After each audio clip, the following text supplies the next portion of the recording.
The soul sprite's golden light flowed across the dead king's skeletal face like a reflection off water, rippling and unsteady as he circled the pedestal. He watched it, and blips of light even stretched into the hollow sockets that had once been his eyes. "What are they?" Connor asked. "Those whispers."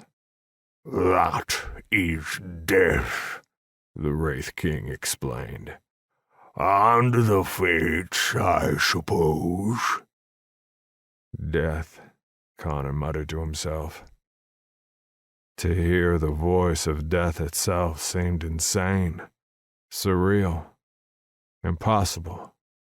When he'd first taken the mantle of the Wraith Blade, he never would have dreamed the world could be this big, that gods were real and their magic trumped man's, that everything, even Spellgust itself, had belonged to death from the beginning. "They were designed by death," the Antiquity had told him when she had given him this awe-inspiring power from her own chest. "Formed in the forges of both worlds, and he infused them with my soul when he created me, long ago." "Think he's coming for it?" Connor asked with a nod to the soul sprite. "Think he wants it back?" At first, the Wraith King didn't answer. The old ghost hovered opposite him, staring into the gold and green lights of a magic that surpassed them both, and yet one which had given them power beyond reckoning. "I do not know," the ghoul eventually confessed.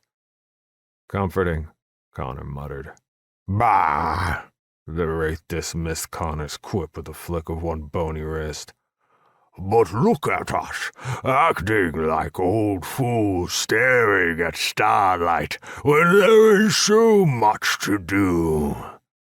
And he's back. With a sigh, Connor rubbed his jaw and shrugged. "It was nice to see you humble, if only for a second." The dead king grumbled something unintelligible and shook his skeletal head. "You test my patience." "Don't I always?" With a gruff cough, the Wraith King pivoted away from the soul sprite and paced the length of the map hung on the far wall.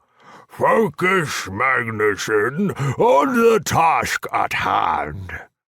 Connor jogged down the steps that led to the pedestal and grabbed a handful of gold to refill the small bag he'd emptied in Tove's shop. That woman was expensive. "The task at hand, huh?" The gold clinked as he filled the coin purse to the brim. "Or which one? There are so many.